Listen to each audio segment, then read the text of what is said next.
Informed Planet Radio. Informative talk back. Special guests. The truth behind the lies. Your input. Your music. Our planet. My planet. IP Radio. Sit back. Get ready for another informative session in the live room. On IP Radio. G'day, welcome to the live room here on Informed Planet Radio. My name's Fred. I shall be your host for the show. And my guest for today is Evelyn Robinson. Welcome back to the live room. Thank you for having me back, Fred. Very good. Evelyn, today we'll be discussing her lineage and her family tree, which she has been researching for the last 30 years plus. And amongst many interesting people that she's come across, one of them is her direct lineage to King Robert the Bruce, which many of you would know as a very famous Scottish king. So, Evelyn, how did you get started, investigating your family tree in the first place? Well, I started back in about 1980, and at that time I was still living in Scotland, which is where I come from and where all my ancestors come from. I had a friend who was researching her family tree, and I had always been interested in my grandparents' lives and how they were different and how things came about, and so I got interested in the family history. So I started by asking my aunts and uncles, the people who were still around, what they knew, and then I went on from there to go to the actual official records.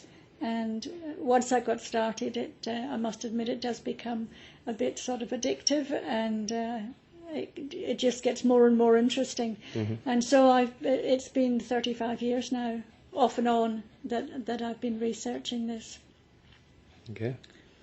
Well, so when you first started, you said that you started off talking to family, mainly the older generations.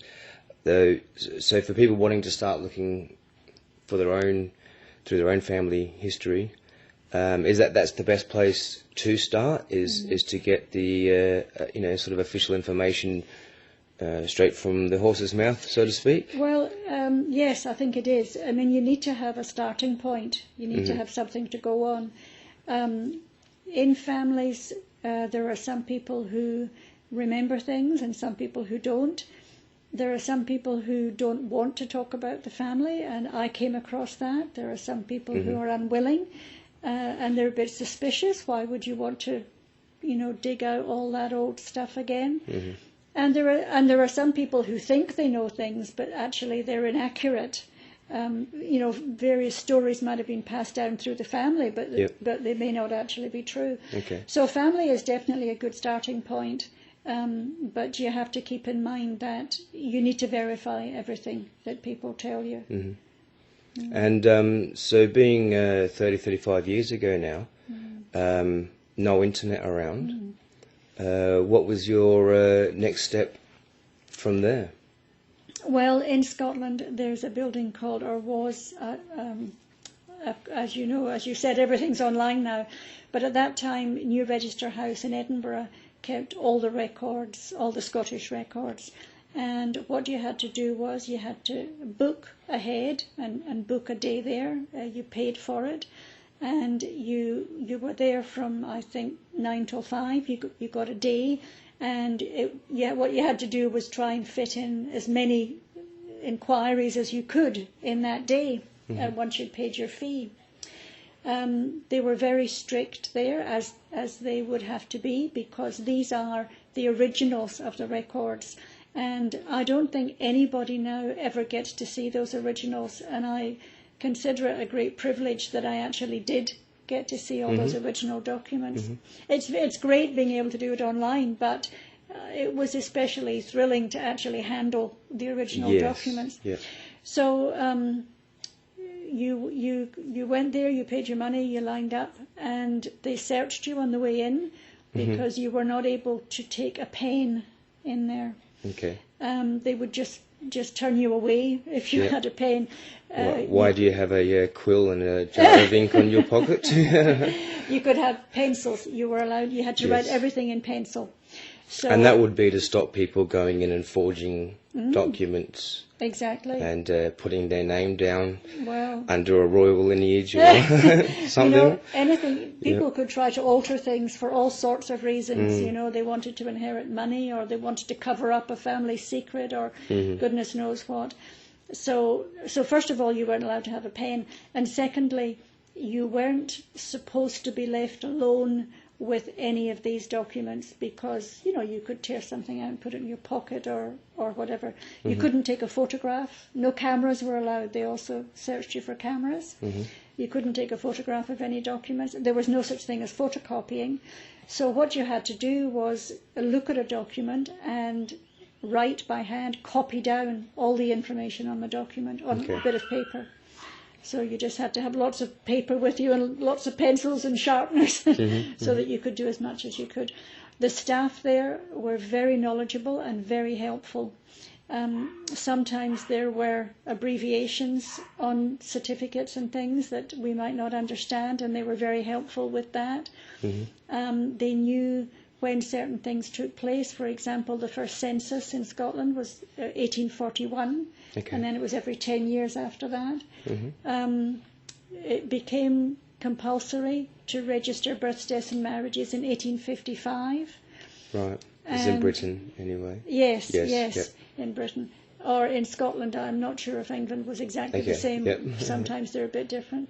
And the 1855 certificates actually contained quite a lot of extra information.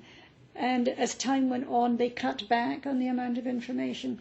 So, one of the men there gave me this tip. I found somebody who was born, 1857 or something, and he said, check and see if they had a brother or sister born in 1855, because you'll get more information from that birth certificate than you'll get from this one. Now, prior to 1855, all of those things were taken care of by the church. And in the 1700s, and I think early 1800s, even up to that time, it was compulsory to attend church. And you could actually be fined if you didn't turn up at church on a Sunday. The church took care of christenings, marriages and burials. And so all the records prior to 1855 were records kept by the churches. And they're what they called the old parish records. They vary enormously.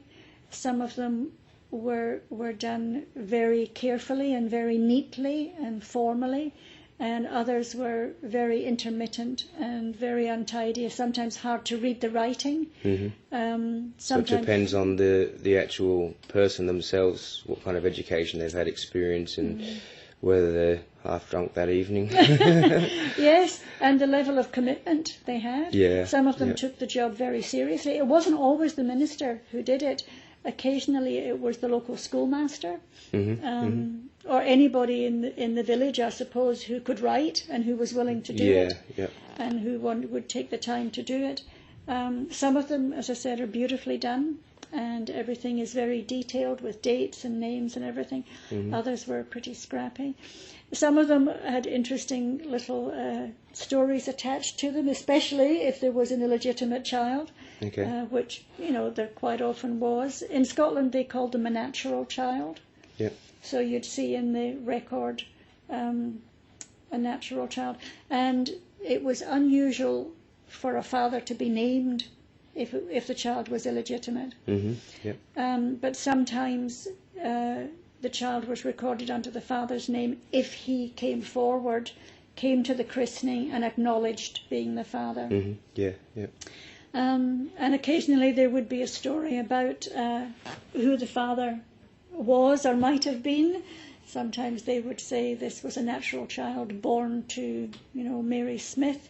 She claimed that so-and-so was the father. He was questioned. He denied it, he said she was mad. Sometimes you get a bit of personal detail along with them. So this is, with the parishes and stuff, and back then you were literally going into the into the building and looking at these records. Now, obviously, we can't do that anymore, and everything's put online. So, are all these parish records now all online? They are. Now, with the little side notes and stuff like that all included, Actually, have they been edited? Oh, that's an interesting question. I couldn't say for sure. It's a long time since I've looked at them online.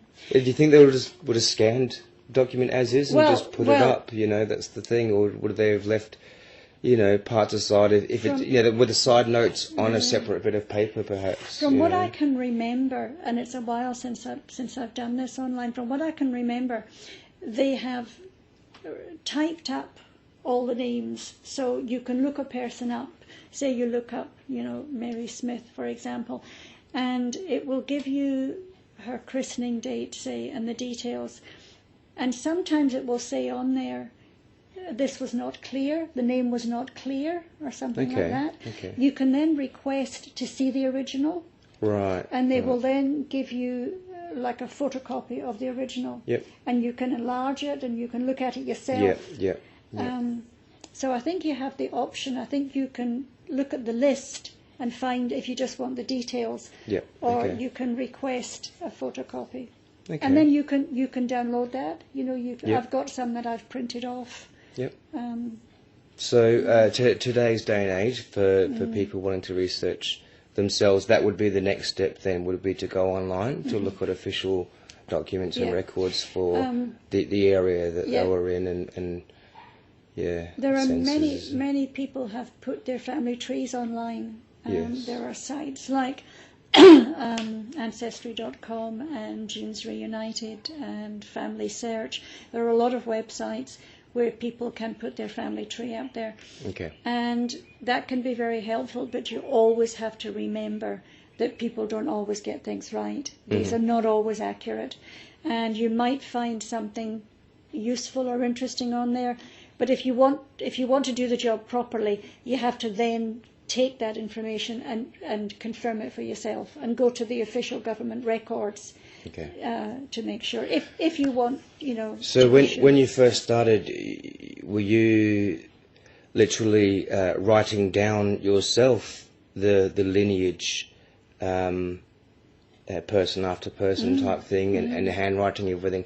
So I mean, at the moment, you've got a program on the computer where you just fill the details in, and it lays it all out for you, matches it, and you can search through it quite easy. Yes. Are these programs worth it? Are they expensive?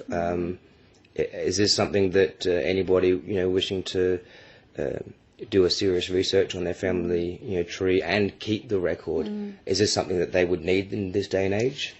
I think it would be very hard to do it without it, depending on how much research you want to do.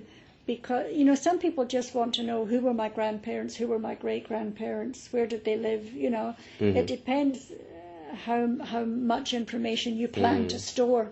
And every parent has two parents, and That's right. It's a very big web It multiplies when it comes to as it. it goes back. And then you have to decide, am I going to record all the children? Do I want my grandparents and all their siblings, and my great-grandparents and all the children? Because, of course, they had big families in those days. From my experience, I found that once I got started, I was so fascinated by it that I just kept adding names and adding names. In fact, it's hard for me to think back now to what you said, that I wrote it all out by hand. On a bit of paper, It seems a bit remarkable now, because we take for granted that you buy a program. The program I use is Family Tree Maker, and I've been very happy with that. I originally bought it in 2005. I'm not sure if I had one before that, but I've recently updated to the 2014 version of Family Tree Maker, which has the big advantage of linking into Ancestry.com so that you can see if other people have this person on their family tree, and they might have information that you didn't have. So it automatically gives you suggestions of possible matches, and Yes, then you yes. look through, and you'd have to verify, Yes, because you yes. can't just take it for granted. Again, this is a computer program, and not somebody accurately monitoring this, but it does very also, handy though. Yeah, it does also link you in with the official government documents. Okay. So okay. if you have a person and you have their name, year of birth, place of birth, whatever, it can then find that person, for example, in the census. Yep. And it will give you a link to the census saying in Might be able to find more 1861 who's information. living there. When you get a census record, you get the head of the household and then all the other people who are living in the house at the time, Okay. which is usually, the partner and the children, but sometimes they have nieces and nephews or grandparents, other people living with them. Yeah. So you can, and it gives you their occupations So and where they there's a were lot of born. information that you could choose to add to this or not add to it, depending, yes. as you say, do you just want who they are and their date of birth and the country, or do you want to add their occupation and how many people lived in the house and, their favourite toy as a child or whatever information you've got there. I mean, to some people it's extremely fascinating and I mean, if you're going that far, I think you should add as much little information as you can, because your children's children or your children may, be quite fascinated and to know there was, possibly more information and to feel limited. The other question I had was, can you attach documents to your family tree makers? So if you were to get a copy of a census and you said you could scan it or copy it to a computer, can you then attach that to a person's file on the program there? Yeah, with this new program, and I'm still getting used to it, Okay. you can attach web links, you can attach media links, and you can attach photographs. Okay. I haven't done any of that yet because I'm very new to this program. I have got some photographs from various places, but I haven't yet attached them to the. So you the saved family tree. screenshots and stuff like that will count as photographs. So that would be quite handy. It saves you repeating some of it or writing it out. You just leave a note. See attachment for census or something possibly. And again, it depends how thorough you want to be, because for every fact that you put on about somebody, you can add the source of that fact, and that will let people know that you did source it from the original. I have occasionally received information from other people who were also connected to that person, and I've put on there, this information was received from so-and-so in such and such a year. Yep. And I've done that if there are people who are not central to my family tree. Okay. So I'm not too bothered if the information is totally accurate or not, because they're a bit peripheral, they're sort of on the edges of the family tree. All the main people that I consider my family, I have checked every piece of information. Okay. So I haven't always added the sources. That facility wasn't there in the previous program, at least I don't think it was. Yep. And I now have close to 1,800 people on my family tree. So I don't think I'm going to go into every single one of them and add the sources for their births, deaths and marriages and the births of their children and all of that. Okay. So anyone who ever reads my family tree will have to trust me that I did work on this very thoroughly and I did check it. So what about backing up this program? Now, we all know that computers fail a lot, crash a lot. To have all this information on the one computer, have it go down would be heartbreaking. Heartbreaking, yes. To put it mildly. Yes. After 35 years. Yeah, I mean, you can copy the program, you can back up the program. If you've got two computers, you can have it on both of them. You can store it somewhere in a safe place. You can give copies to your children or to other people, which I would certainly recommend that people do, because so it can be stored on a USB or something, external hard drive. The file, so the information can be stored on an external hard drive, and then you need to have the program to run to open it up. Yeah. Can it be printed out? I know it would be a lot of printing, but could it be put into hard copy? with this new version of Family Tree Maker, there is the option to publish. Okay. And that's something that I'm thinking of doing. You can certainly print off various pages.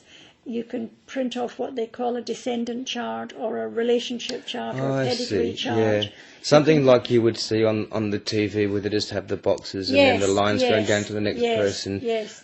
Simplified. There are various ways you can print those off. That's handy to have the list sort of thing to pass on to children or other family members. And if they're interested in more detail, then they'd have to grab a copy of the program and you're given your backup there. Yeah. Then they can add to it as well, and then they can you merge then if they had a copy and they wanted to add information. You can. Are you able to merge with yours? You can. If you merge a tree, what it will do is it will look at all the people who look like the same person, and it flashes up and says, this person looks like this person. Is it the same person or not? You confirm, yes. And you confirm. Yep. But for nearly 1,800 people, that would take an awful long time to go through. Yep. Of course, they wouldn't all be new people. But if they only you had were 10 merging, people if they added, were adding, it would only be 10 people that it would question. That's right, yeah. So yeah.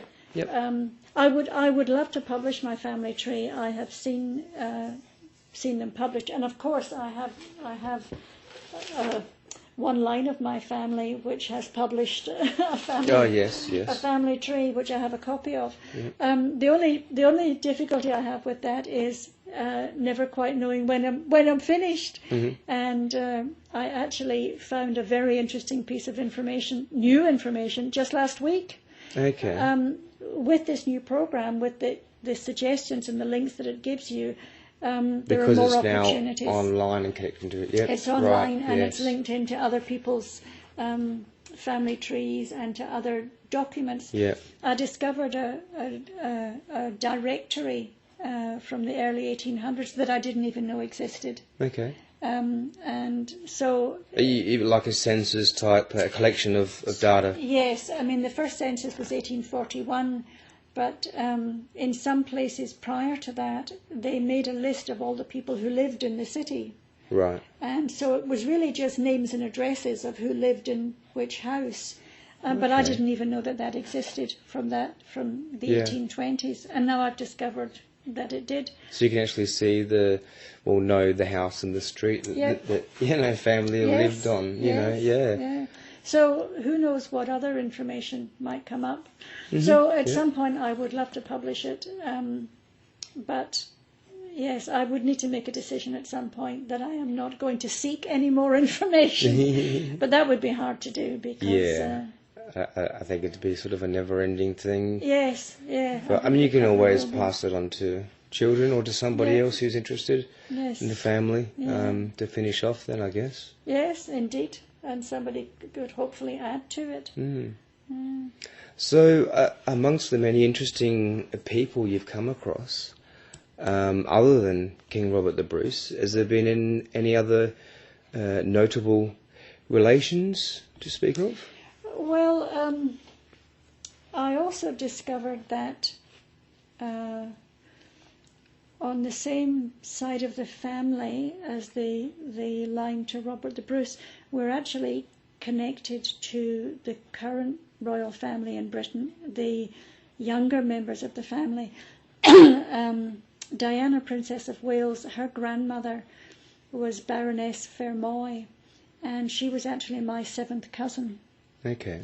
So we're actually related to Prince William and Prince Harry, and they are descendants through their mother, Diana. Right. Interesting.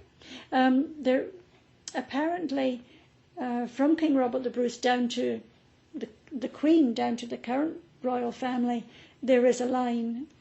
So we must be connected to them in some way. Yep. But I haven't gone to the trouble of working out how that would be. Okay. I was more interested in. I was thrilled to be related to King Robert the Bruce more so than the current royal family. Yep.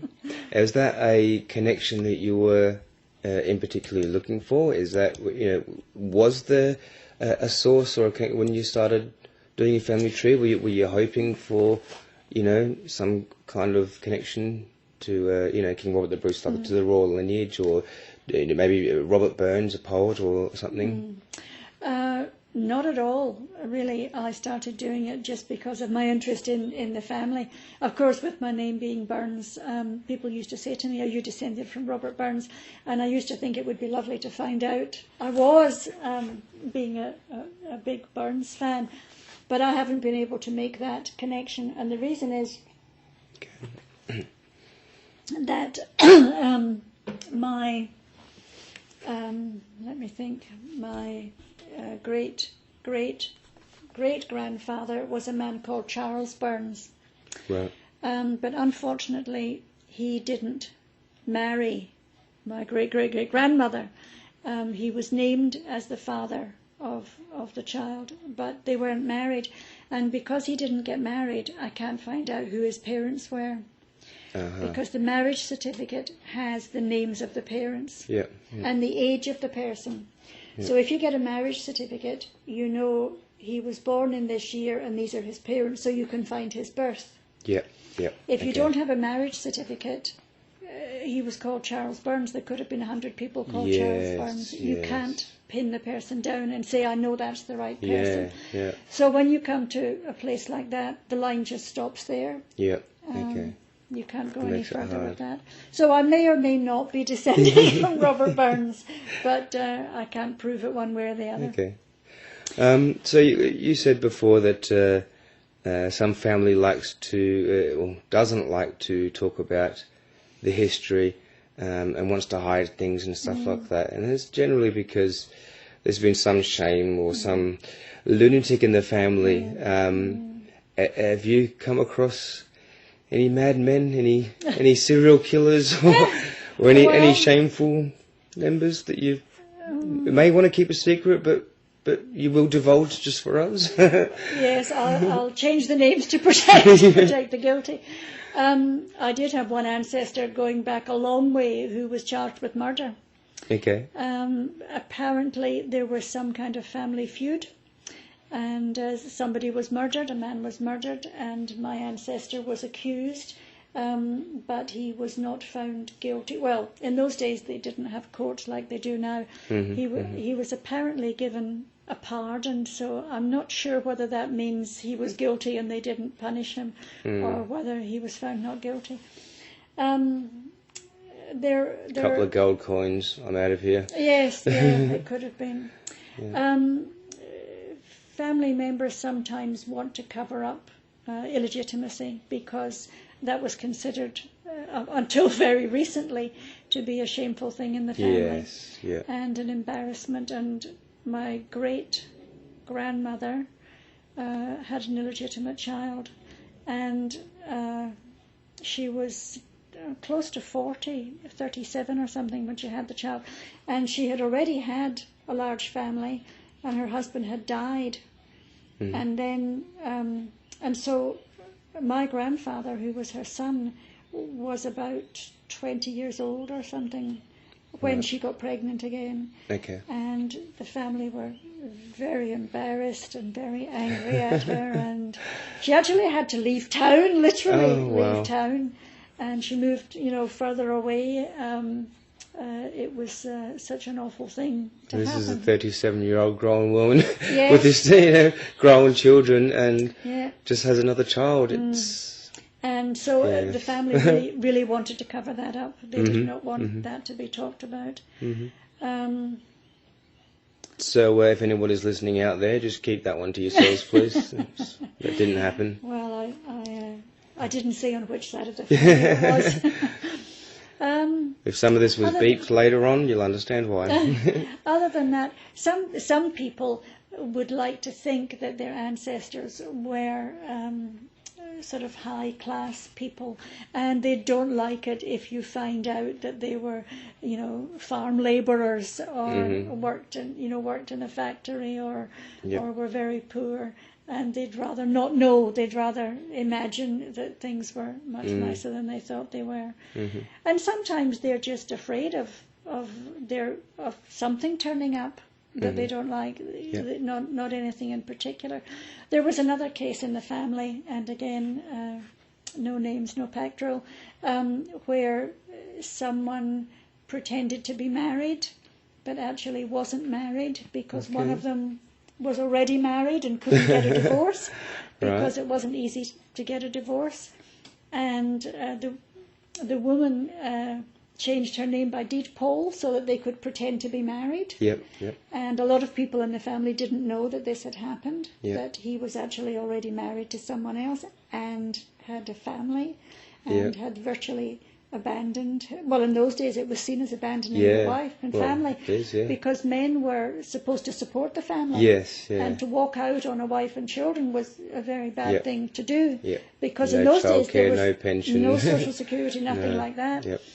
And they pretended to be married, and their first child was actually born at the time when they were not married. And this was all hushed up, this was all covered up. But that child was able to have the father's name because the mother had changed her name by deed poll to his name, so that they could pass themselves off as a married couple. So things like that were shameful at the time, people would not want exposed. And even sometimes if a child died young, or even a stillbirth or a baby that died very young, they often didn't talk about it. And sometimes the family didn't even know, that child had been born. And even, this was a bit stunning to me, I discovered that my grandfather's brother had died in his early 20s. He was about 20 or 21. And I asked my dad about it, and I said, do you know what happened to your father's younger brother? And he said, no, my father didn't have a younger brother, he had an older brother. And I said, yeah, I know that, but he also had a younger brother. No, my father only had one brother. And I said, your father had two brothers? And my dad was stunned. In his whole life, he never knew that his father had another brother. And so you had an uncle, didn't you? He didn't know about, because he died young. But when I say he died young, he was in his early 20s. He didn't die as a baby. That's not something you'd expect to be hushed up in a family at that age. But and he was actually living with my grandparents when he died. So it's not as if they had sort of drifted apart and never saw each other. He was actually living with them at the time of his death. But it seemed like once he had died, nobody ever mentioned him again. And my father was astonished to find that there was this uncle. And that for his whole life, nobody had ever mentioned him. By the way. So it wasn't just necessarily something that was shameful. It was just that some things were not talked about. Just didn't speak about it. Might have been too much heartache or whatever, and it just, nothing that they intentionally agreed upon, just slowly stopped talking about it, or and that was just the way it was. And in those days, I think, life was harder, and you just had to get on with it. They didn't sort of keep going on about things. You just had to accept it and sort of move on. You couldn't go get counselling. No, there was nothing like that. Call a helpline. That's right. So, with your lineage to King Robert the Bruce, has that been verified officially? Yes, in that it's relatively easy to trace from King Robert the Bruce down to I guess the 18th, early 19th century. All that stuff now is online. You can Google Robert the Bruce and find out who his children were, who his grandchildren were. So that part of it is verifiable as far as if your ancestors were all basically ordinary people, you will find it very hard to get any information about them prior to about the 18th century, because things just weren't written down. People could not write, for a start, and no records were kept of ordinary working people. If any of your ancestors were titled people, lots of records were kept, because they had to, because titles have to be passed down by the bloodline. So, for example, illegitimate children cannot inherit a title. Adopted children cannot inherit a title. It goes by the bloodline. So only if you find that one of your ancestors was in the aristocracy, basically, then you will be able to trace them back, or you probably be able to trace them back for a long way. But other than that, for most people, you're struggling anything before the early 1800s, late 1700s. You might get some information, but there was no reason for things to be written down at that time. I mean, there's no real way of storing it en masse. No, like that's with the right. computer system now. That's I mean, they right. had to have, even when they done it in the 1840s, whatever, that they still had to have buildings to store all this and then protect it. And, That's right. you know, you got to watch for fires and you know, all sorts. Anything could destroy it. You know. And some of the parishes, as we said before, did keep good records, but they could have been lost, as you say. They could have been burnt, or flood, or anything. And then is there a record that Somebody might have- happened? Somebody might have used them for a fire on a cold night. Yep, running the toilet paper. Yes. So from Robert the Bruce down to my great-great-great-grandfather is easy because the records are all there. And everybody was legitimate. They were all married and everybody acknowledges who they were. My great-great-grandfather was the illegitimate son of a baronet. And because he was illegitimate, he was unable to inherit the title. And of course, when I first found out about the baronet, I had no idea there was any link to Robert the Bruce. But I was looking at whether there was evidence that my great-great-grandfather was actually the son of a baronet. Right. So I set about investigating that relationship and what evidence there was to connect them. And this came about through a cousin of my father's. I had, as you said before, I started off asking old aunties and people. She was an older woman, my father's generation, older than my father, and she knew quite a bit about the family history. And she was the one who said to me, my mother told me that we were descended from aristocracy. And she said that the family laughed at her and said she had delusions of grandeur, you know, and it wasn't true. And she said, I don't have any evidence. That's all I know. Is that what she told me? Yep. And she said, if you could possibly find out anything about that, I would be thrilled. So she was the one who gave me that clue. So I started to explore that. And that was back when I lived in Scotland. She sort of alerted me to that, but it took me a long time to collect that evidence. I did collect all the evidence, and I discovered that he was a member of the Lumsden family. Right. And they have a formal family history. The Lumsdens. Yeah. And there is a House of Lumsden Association.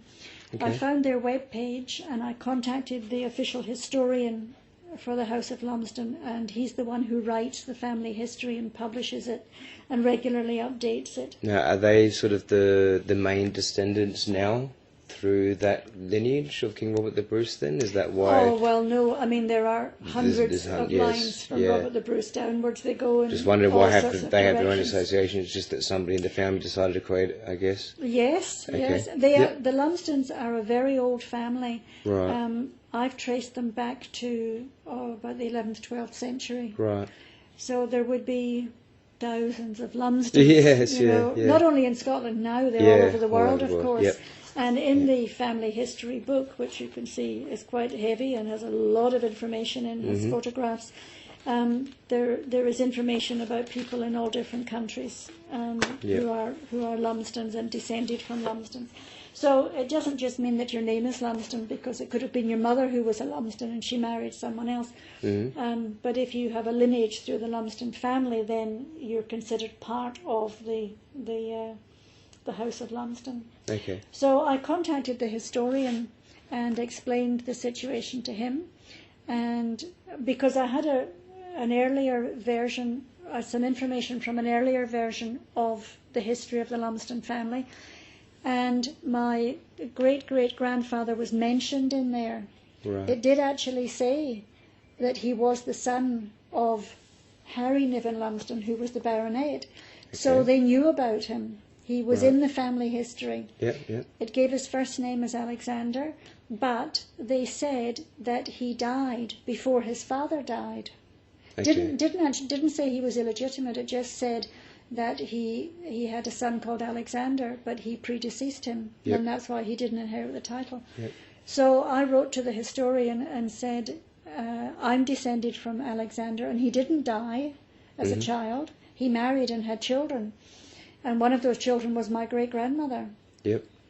So he said, oh, that's great to hear from you. It's good to have that extra information. Do you have any documentation to support that? And I did have. Yep. So I provided all my documentation to him.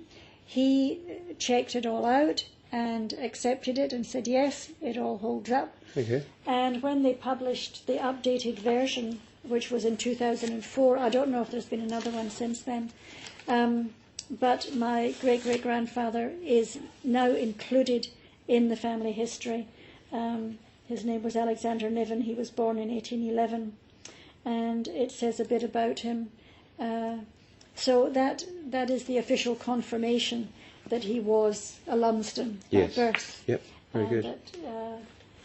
And the main reason I was able to prove that was that his father acknowledged him.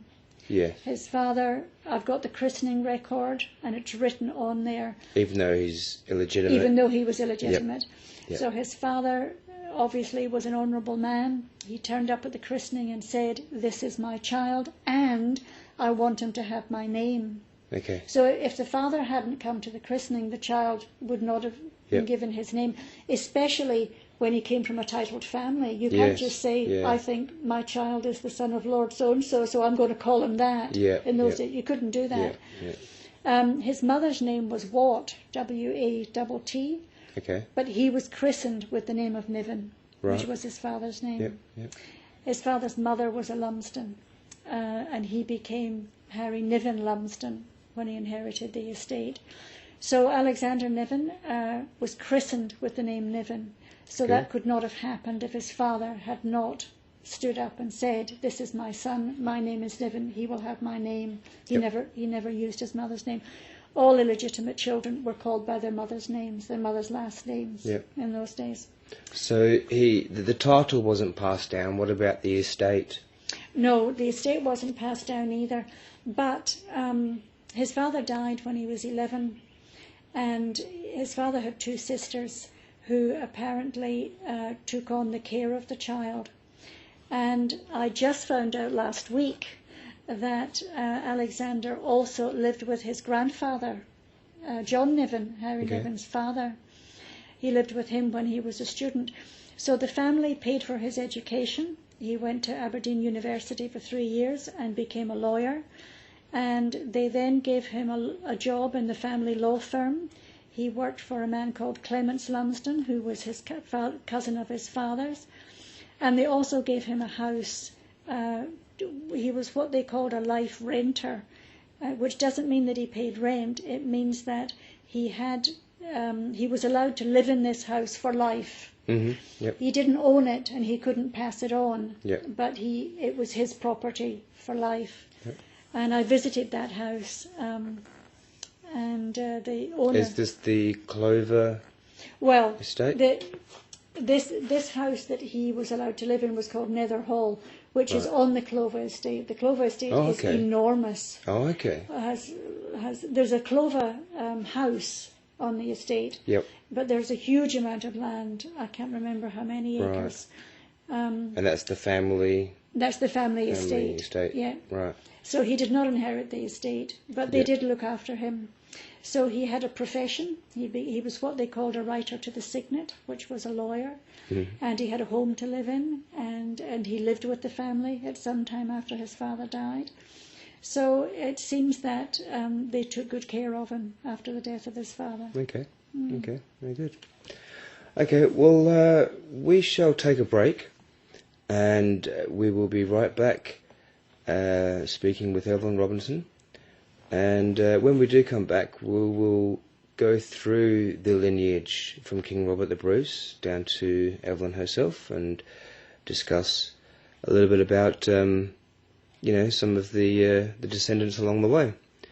So we will be back right after this. Informed Planet Radio. Bringing you truth, news, and music. Informed Planet Radio. Where with your input, we create a more informed planet. Informed Planet Radio. Welcome back to the live room. My name's Fred, and I have here with me Evelyn Robinson. We have been discussing Evelyn's lineage and family tree, and also giving tips on how you too can search your family tree. Now, the main reason that we have Evelyn here is because of her discovery that she's descended from King Robert the Bruce. How did you initially discover that then? Well, many years ago, as I said, I made the connection that my great-great-grandfather Alexander Niven was the son of the baronet, Sir Harry Niven Lumsden. And I had that information for many years.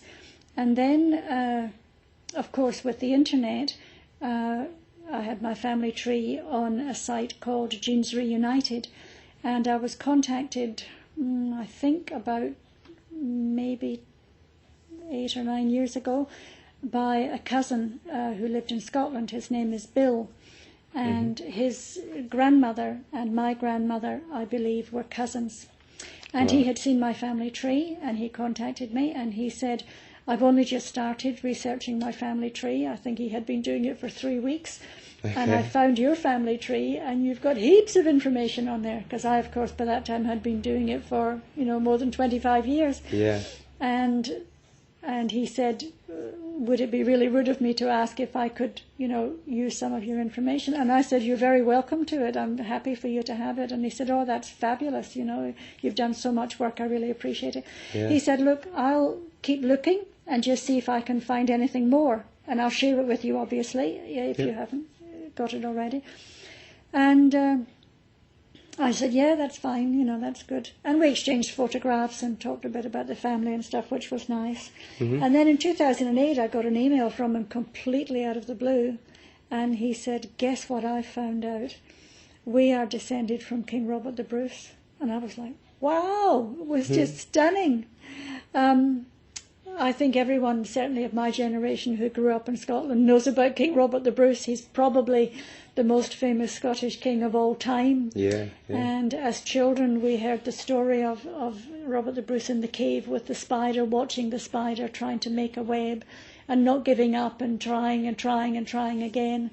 And Robert the Bruce, of course, was fighting for the independence of Scotland, for Scotland to be recognised as a separate kingdom, and he never stopped trying, like the spider.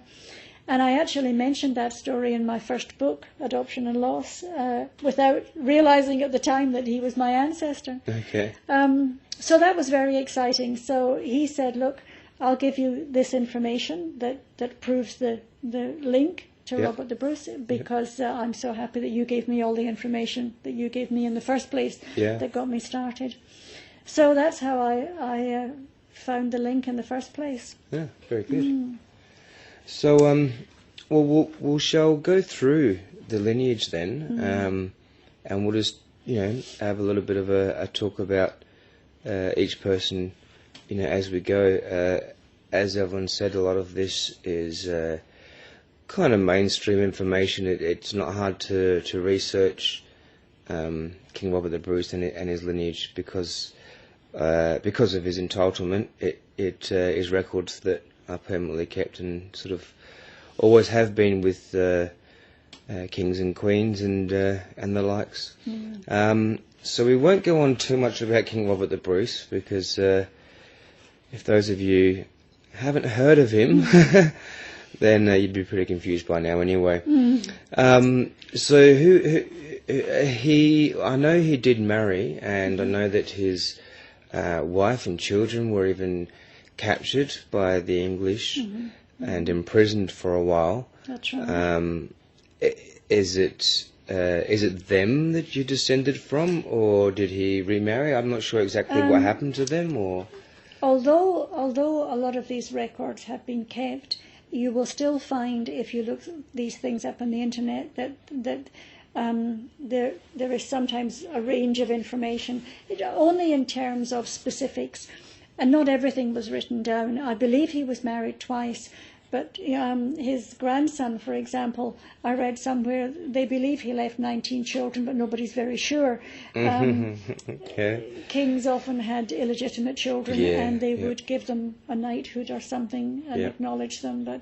And sometimes people aren't very sure whether a certain person did marry this woman or whether she was a concubine and they had children. Not everything is absolutely cut and dried, but there's enough information certainly for it to be verifiable. Robert the Bruce, I believe, was married twice. He had a daughter called Marjorie from his wife Isabel de Mar. Mm-hmm. And Marjorie Bruce is another person that I grew up with because there is a cairn, which is a pile of stones just near. I grew up in Renfrew. I was born in Renfrew in Scotland, which is right next to Paisley, where Paisley Abbey is. Mm-hmm. And the cairn is just kind of between Renfrew and Paisley. And I used to go past it every day on my way to school. And it says on it, it was near here that Marjorie Bruce fell off her horse. Mm-hmm. And so we're talking about something that happened in the 14th century. Okay. And she was actually, 13th century.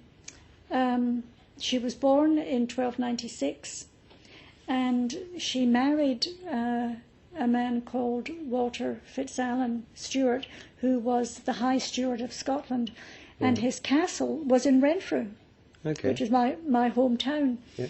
And I know exactly where it was because there was a place in Renfrew when I was growing up called Castle Hill, and we had friends who lived there, so everybody knew that was where the castle was supposed to have been. Yep. I don't know if anybody knows for sure, but the street just down from it was called Orchard Street, and that was supposed to be where the castle orchard was. Right. Yeah. So apparently, and they would have had very close ties with Paisley Abbey at the time, which was there at the time. Apparently Marjorie Bruce was riding on her horse from Paisley Abbey to the castle in Renfrew while she was pregnant, and she fell off her horse. And again, there are some legends around what happened. Nobody is 100% sure. They believe the baby was born by caesarean section because, she had this accident on the horse. And some people think the baby might have been born in Paisley Abbey, but other people have said that would never have happened because it was full of monks. It was all men, and they wouldn't have taken a woman there to have a baby. Right. It seems more likely that she was taken to her home in Renfrew, to the castle where her husband was. Mm-hmm. So it's likely that her son was born in Renfrew, at Renfrew Castle. Right. And for that reason, the town of Renfrew became known as the Cradle of the Stuarts, because this was the beginning of the Stuart line of kings. Right. And her son Robert Stuart was born in Renfrew. Okay. Well, I'm saying he was born in Renfrew. So Evelyn has up her family tree maker program at the moment, and so we can just click through the lineage, and it states on here the actual the relationship, yes, between King Robert the Bruce and Evelyn, and he is actually your 18th great-grandfather. That's right. So, sometimes people will say, oh, I'm descended from so-and-so because they've got the same name as them. My name is Bruce, so I must be a descendant of King Robert the Bruce. But I actually have every link in the chain, every person between me and King Robert. Straight line. Yep. So you're right, he's my 18th great-grandfather. Mm-hmm. And so then we went to, Marjorie Bruce. She had a son called Robert Stuart. Okay, and this is the beginning of the line of the Stuarts. The Stuart line. Yep. He was crowned King Robert II of Scotland in 1371 at Scone Palace, and he died in 1390. Okay. And he was my 16th great-grandfather. I won't go through all of them. Yeah. he had a daughter called Elizabeth Catherine, or maybe Catherine Elizabeth. Her name is not always the same when you read about her. She was born at the castle of Dundonald, and actually, I mentioned the cairn to Marjorie Bruce is actually on Dundonald Road, Right. because Marjorie Bruce was born at Dundonald Castle also, and there's a Marjorie Road right next to it as well. Okay. Elizabeth Stewart. So I mean, these roads have been there since this time, or they are more recent roads that have just been named after because historic everyone people? throughout the centuries was so familiar with this story, and it's been passed down in the area. I mean, as I said, I grew up with this story. I knew what the cairn was. That's where Marjorie Bruce fell off her horse. Now nobody knows exactly where she fell off her horse, but it was in that area. Yes. So the stories have just been passed down over hundreds and hundreds of years. Okay. And so when they came to build houses there, they said this area is associated with Marjorie Bruce, therefore we will name these streets after names that are, important in her life. Yeah. So Elizabeth Stewart married a man called David Lindsay, and they had a son called William. He was known as William Lindsay of Kearney, and sometimes he was known as William de Lindsay. Okay. And he had a daughter called Euphemia, and she was the only daughter and the heiress of William Lindsay, and she also was sometimes known as Euphemia de Lindsay. Strange name, isn't it? Euphemia? Well, it's not that. It was fairly common, I think, up to about the 1800s. They called them Effie for short. Oh, okay. Yep. She married William Leslie, and she was actually his third wife. I mean, that's another thing. In those days, people married a lot of times because people died young. Yes. A lot of women died in childbirth, so it was quite common for a man to have 2 or 3 wives because they died young. And men died younger too. So people would often remarry. Euphemia had a daughter called Magdalene. She had an interesting name. She was called Magdalene Bessie Leslie. Leslie was her last name. Okay. And she married John Forbes. And they had a daughter called Isabel Forbes. Now, Isabel Forbes married a Lumsden, and this is where the Lumsden family joins in to the Bruce family. This is the first Lumsden in the line. This is where they come together. So the Lumsdens still would have been titled people to be able to marry into this family in the first place. Because they only ever married among their own level, their own social level. Robert Lumsden was the first Laird of Cushney, and he was the chief of Lumsden. He died leaving 19 children, but nobody's very sure how many wives he had. So Isabel Forbes was the eldest daughter in the family, and she was known as Isabel Forbes of Terpersey. I don't know if that's how it's pronounced. But yes, this is where the Lumsdens come into play. They had a son called Thomas Lumsden. He was known as Thomas Lumsden of Clover. So this was around the time when the estate became known as the Clover Estate. Right. Okay. And his wife was actually his 4th cousin once removed. And interestingly, she was also a direct descendant of Robert the Bruce. So both of them were through different lines. So they were cousins. And her name was Marjorie Gordon. The Gordon family were also connected to the Bruces. Okay. Thomas Lumsden died at the Battle of Flodden Field on the 9th of September 1513. This is another famous battle in Scottish history, a very tragic battle for the Scots. This is the time when leaders and kings actually fought in these battles and didn't hide in the house behind their security and sent out everyone else. That's true, they did. Yes. The Scots lost at least 10,000 men at Flodden, and Thomas Lumsden was one of them. So they had a son called John. John Lumsden was the fourth Lord of Cushney, and he was what they called the Laird. And he was one of the barons of the north who signed the Bond of Allegiance. This was the time when James VI became King of Scotland and England. Right.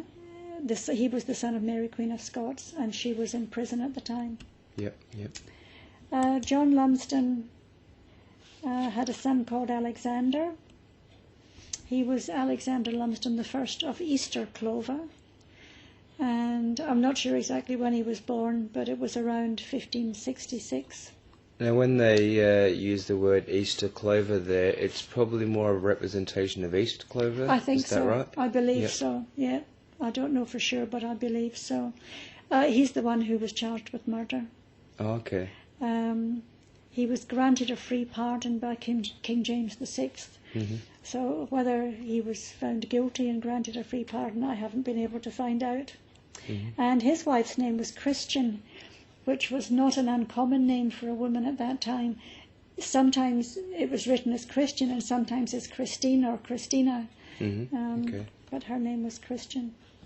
They had a son called Robert Lumsden, and he was the 19th Laird of Cushney and the 7th Laird of Clover. Sometimes when people got married, the women weren't allowed to own property in those days. If they were married, Yeah. all their property went to the husband. So sometimes you would get two estates combining. Mm-hmm. He would inherit an estate, and then he would get his wife's estate when he married her. So an estate would grow, by bits Yep. being added to it. So Robert Lumsden married Agnes Leith, and they had a son called John Lumsden.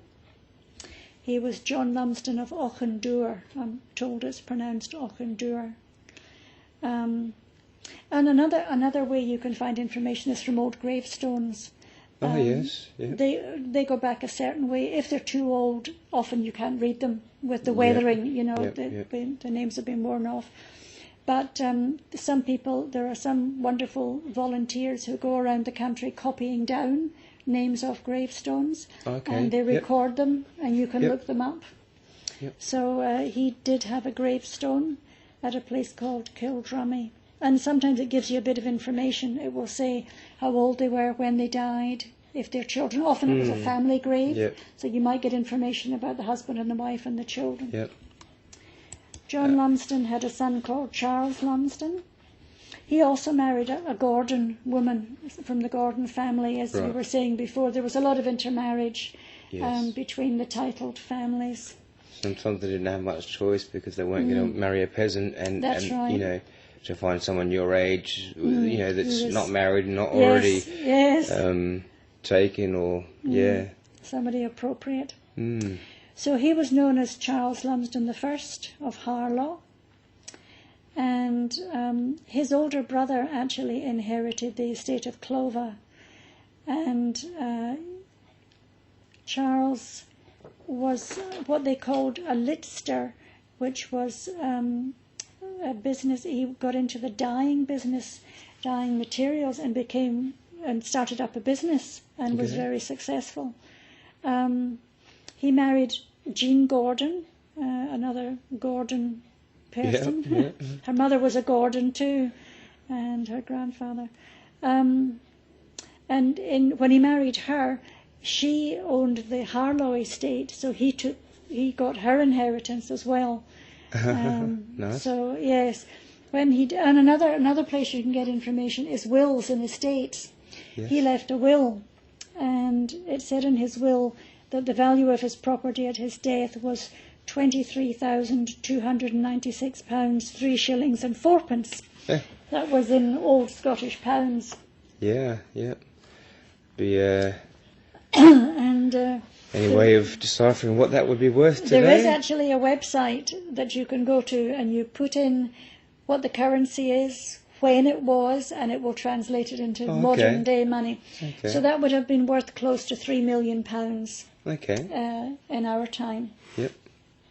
So this was he But died. back then, that's quite good. I mean, a millionaire was pretty well set for sort of back then. It's $3 million today is a little bit different, No, as opposed to no, having that kind that would have been back £3 million today, which Yes. is more like $6 Well, million. $6 million here in Australia, yes, you're right. So he died in 1720. That's still not bad, I guess, yeah. Leaving $6 million, basically. Yep. So he was a Yep. very wealthy man. Yep. They had a daughter called Rachel Lumsden, and she also married a Lumsden. So, they keep things in the family. They were no doubt related. I don't know exactly in what way they were related, but they were both called Lumsden. Yeah. And she married William Lumsden, and she inherited the Clover estate from her brother David, or she got her inheritance from her brother, because the son would always inherit first. Yes. And only if he died, only if there were no sons left, would it go to one of the daughters. Yep.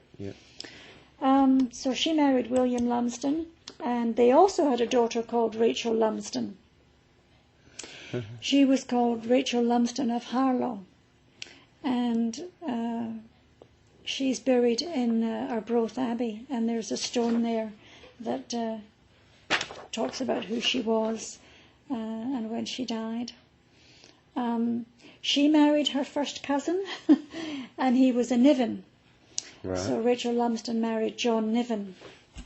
This is where the Nivens start. This is then. where the Nivens come in, yeah. Yep. So the Nivens and the Lumsdens were cousins, so they were very closely related. Yep. His son was Harry Niven. Their son, I should say, was Harry Niven. Now, Rachel Lumsden's brother had inherited the Clover estate, and he had no children. So he left it to her son, Harry Niven, who was called after him. He was called Harry Lumsden. Yep. He was called Harry Lumsden. And he said that her son, Harry, would inherit the estate, and when he did inherit the estate, he insisted that he take the name Lumsden. Right. So, although his original name was Harry Niven, when he inherited the estate, he became Harry Niven Lumsden. Right. And it was usually written with a hyphen, Niven Lumsden. Yep. And he inherited the estate when he was 11. Oh, okay. Because his uncle died when he was 11. And his father, John Niven, managed the estate for him because it brought in a lot of income. Yeah. And he managed that for him. He was made what they call a knight bachelor, which was when he became a baronet on the 5th of July 1816. Oh no, he was made a knight bachelor on the 5th of July 1816, but he was made a baronet on the 9th of August 1821. Right. And this is the baronet that your family talked about, that you knew were descended from? Yes. Right. So this is your third great grandfather. Yes. So he's my great grandfather. Right. He had an illegitimate son with a woman called Jean Watt, and that son was Alexander Niven. Right. My great grandfather. The one that in the official records was said to have died young, right, and you got it proven that he had lived and married and children. Yes, that's Okay. right. So Harry Niven and Jean Watt had a son called Alexander Niven. Mm-hmm. And I've talked about him already. As you said, he's the one that I had to prove that we really were descended from them. Yep. He married a woman called Isabella Helen Urquhart. Her father was a minister, and her grandfather was also a minister, and he was also a doctor. He did both things. Not clever. They had 9 children. Mm-hmm. No, yes, they had 9 children. And one of those children was Wilhelmina Ann Niven, and she was my great-grandmother. Right. Wilhelmina married a man called John McCrae, and they had 12 children, one of whom was my grandmother. Right. And her name was Mary Catherine Louisa McCrae. Of the 12 children, only 6 of them survived to adulthood. Okay, yep. The others all died quite young. One One was stillborn. back then. Yes, and the others died of things like measles and pneumonia, convulsions, and things like that. My grandmother was Mary Catherine Louisa McCrae. She married George Burns, my grandfather, and they had a son called Fred Burns, my father. He married my mother, whose name was Mary McIsaac, and they had me. Very good. And so there are, the list of people from Robert the Bruce down to me is actually 22 people, Yep. 22 generations. Well, this has been very fascinating. Is there anything you think you've left out? Well. I mean, I'm sure there's so much more to tell, but anything for the records that should be put in, I guess, since this is stay up as a public record, we hope? Well, I'm happy for it to go on record that I am a direct descendant of King Robert the Bruce, even though, so we are descended by blood, even though we didn't inherit the title or the estate or the money. Yep. It's important to me to know that I am of his bloodline. It was quite a thrill to learn that. Some people say, "Oh, it doesn't matter. It doesn't make you any different a person." And I don't think that because of that, I don't think I'm any better than anybody else or anything like that. But it's been really exciting for me to know that connection is there. And I'm really grateful to my cousin Bill for finding that out, because I probably would never have explored that. I don't know whether I would or not. I was happy with the information that I had and what I had achieved, and thought that was great. And he took it that one step further. Well, as you said, you don't expect to go much further back than 1700s, 1800s, because the records just weren't kept. So once you sort of get to that stage, you probably felt that's as far as I'll probably really get, That's right, and I thought I had done really well to do it. Bearing in mind, of course, that this is my father's family, I've also researched my mother's family. Yes, this is one line yes, this of is many, only one many, line of many. many. Yeah. And I was, as you say, I was pretty satisfied with where I had got to, and thought I had probably found as much as I was going to find. But there you go, you never know. Well, that's the thing. If you start to research your family history, you never know what you're going to find. You might find good things, bad things, or not very much Even at all. after 35 years, you've just recently found more information a week ago. So that's quite amazing. Yes. So guys at home, if you are interested in doing this yourself, you can do it on a small scale and just keep it simple. But you can also expect to do this as a lifelong hobby. Really. I mean, I guess they'll get to a point where the internet will probably be able to pretty well supply every bit of history that's been publicly documented like that. And as you said, that they've probably done the majority of it already, gone through all the parishes and the records and made digital records of all of them. So I mean, as a guess, I'd have to say that 90% will probably be done by now. Well, you have to remember, all my ancestors are Scottish. I can only speak for the Scottish records. Other countries, other places might they're do all things different. differently. Yes. Who knows? Yeah. But all the way back to the 12th century, I guess, 13th century, they're all Scottish.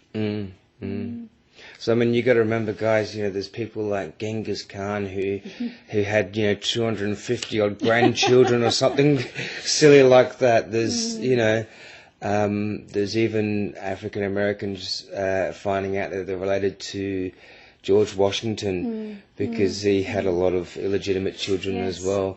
Yes. So it doesn't matter what country you are or where you are currently, because you never know where your family have necessarily come from. You might know about your grandparents, but what about your great-grandparents? One could have been Irish, the other one could have been German, and they both have their own stories and their own fascinations. So obviously, it would be harder to research in a language, in a country that had a different language.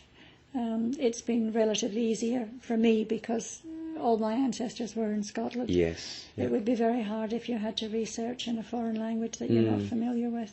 And there are professional researchers, professional genealogists, because actually when I used to go through to Edinburgh, to do all this research in the early days, people said to me, you should do this professionally, because I had such a lot of experience doing it. And in those days, when there was no internet, you needed somebody there. Yeah. So there were a lot of Americans willing to pay a person in Scotland who would go and actually find this information from them. Yep, because no internet, you had to do it physically You had to, yourself. yes, and you needed somebody who could actually walk into the building and write it down for you. There was no other way to get it. Yeah. So there were a lot of people at that time who made a lot of money out of doing research for people. I wasn't interested in doing it for somebody else. I was really just interested in my own. Yep. But you could certainly at that time have made a lot of money doing that. And there are still people who will do that for you. Yep.